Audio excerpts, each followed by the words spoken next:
Yo les refs, j'espère que ça va. Aujourd'hui, nouvelle vidéo YouTube, un format un peu différent de la dernière fois, une vidéo plus courte, plus condensée, où on va aller droit au but. C'est une vidéo que je voulais sortir un jour sur la chaîne, et autant la sortir maintenant. C'est comment devenir un meilleur basketteur, ok? En 4 étapes, 4 astuces. Et je dis un meilleur basketteur, mais c'est un meilleur athlète en général, et même peu importe le sport. C'est 4 choses que je vais vous dire là. En fait, c'est des choses logiques, enfin, logiques pour ceux qui veulent s'améliorer, ok? C'est des choses logiques pour certains joueurs qui jouent aux États-Unis, qui ont envie de devenir bons, ça ils le savent. Mais il y a d'autres joueurs en France, par exemple, qui n'en ont pas conscience, qui veulent devenir bons, mais qui n'en ont pas forcément confiance. Et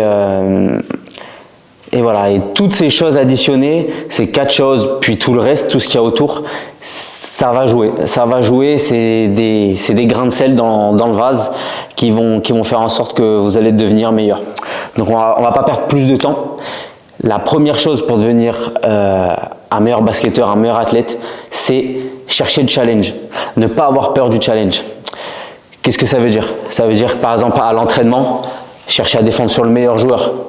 Quitte à entre guillemets perdre, quitte à se faire passer, quitte à ce qu'il soit meilleur en fait, c'est pas grave, on est là pour s'améliorer, surtout à l'entraînement, ok?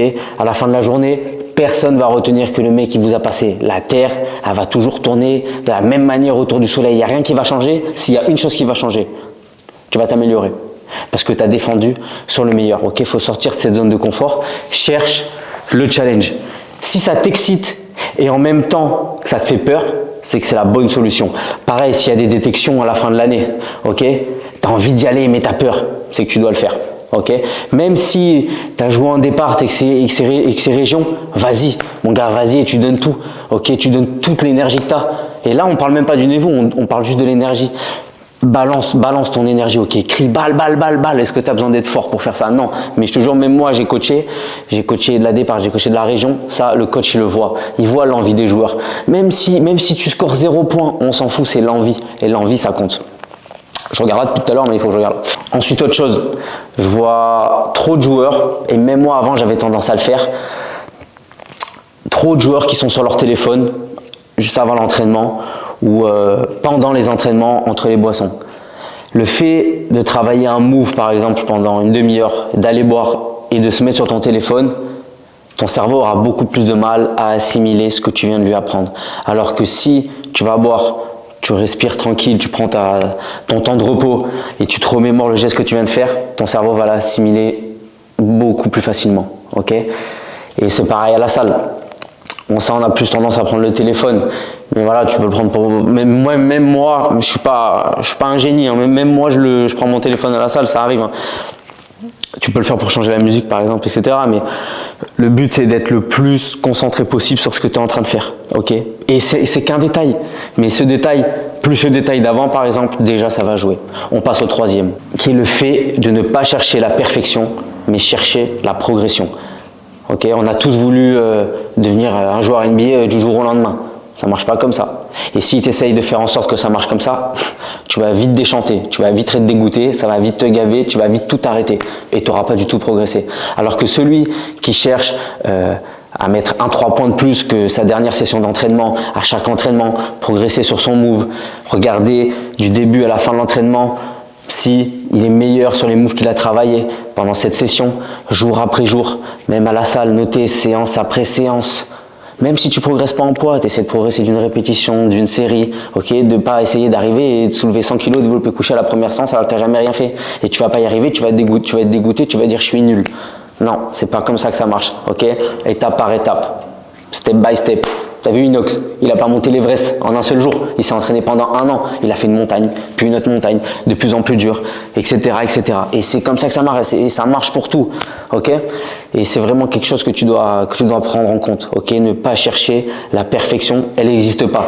J'ai déjà vu des matchs de Curry, 2 matchs d'affilée où il faisait 0 sur 10 à 3 points. C'est quand même Stephen Curry, c'est quand même le meilleur shooter de tous les temps, ok? Même Michael Jordan, il a dit pourquoi j'ai été aussi bon. C'est parce que j'ai loupé tellement de tirs. J'ai loupé tellement de tirs que je suis aussi bon que ça. Voilà. Donc ça sert à rien d'être parfait, tu pourras pas, ça sert à rien de toute façon, tu pourras pas être parfait. Par contre, tu peux chercher à progresser de 1%, même de 0,1%. Ok? Slow motion is still motion. Ok, on passe au quatrième. Et ce quatrième, c'est vraiment un game changer. Ok?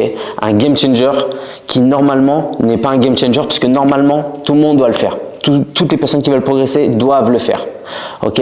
C'est de faire chaque exercice avec l'intensité maximale. En France, les joueurs, ils ont tendance à venir à l'entraînement et tu sais, tu as une partie où tu as les exercices et à la fin, on fait des matchs. Bah, en gros, les exercices, en général, les joueurs s'en foutent un peu et après, quand il y a les matchs, on se la donne. Non, les exercices, c'est ce qui te fait travailler en fait. Okay, les matchs aussi, bien évidemment. Mais à chaque exercice, même quand le coach il a de tourner, quand il te dit de faire un dribble avec une certaine intensité, ça sert à rien de le faire. Si tu le fais à 2 à l'heure, ça sert à rien. Fais-le intensité de match, quitte à perdre la balle, justement. Ok, on en revient, on cherche pas la perfection, on cherche la progression. Ça se relie. Mais fais à intensité maximale. C'est comme ça que tu vas vraiment progresser. Que ce soit avec le coach, ou alors quand tu vas t'entraîner tout seul au terrain par exemple. Ok, encore plus si tu vas t'entraîner tout seul au terrain, il n'y a personne pour te regarder, il va y avoir un passant ou deux, le mec à côté qui fait du foot avec son ballon en mousse là. Et alors, justement, c'est comme ça que tu t'améliores.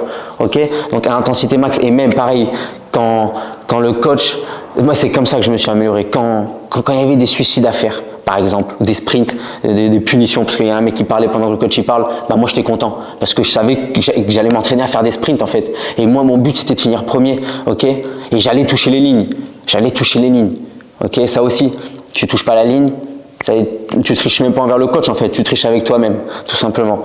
Donc ça c'est super important les gars. Faites à intensité max les exercices, c'est pour vous en fait, c'est pour votre bien. Moi en tant que coach, le mec qui fait mal l'exercice, bah tant pis pour lui. Genre moi je m'en fous, ok. Mais toi, pour ton futur, plus tard, tu réaliseras que tu t'en foutras pas en fait. Voilà. Donc les gars, ça c'était 4 astuces.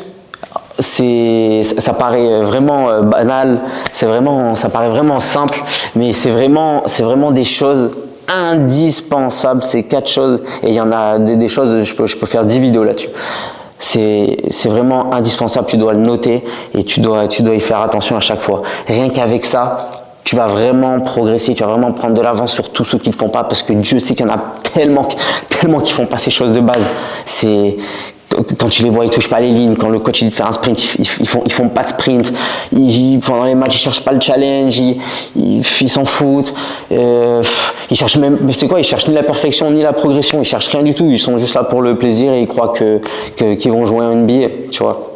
Donc voilà. Donc les gars, dites-moi si vous aimez ce genre de format plus court. De toute façon, je ferai tout type de format, mais ça m'a fait plaisir de partager ces choses-là avec vous. N'hésitez pas à liker, à vous abonner, à utiliser le code BetterBall sur MyProtein, sur les compléments alimentaires, les vêtements. Et pour ceux qui veulent vraiment progresser, l'académie est disponible à 2,99 € par mois. Les gars, vous avez des programmes tous les mois. Il y a 5 programmes différents: détente verticale, full body athlétique avec et sans matériel, programme de renforcement musculaire, de prévention de blessures. Ok, et on va faire des concours aussi de compléments alimentaires avec des lots à gagner et d'autres features à venir. Les refs, on se dit à la prochaine et moi je vais finir ma séance. Let's go.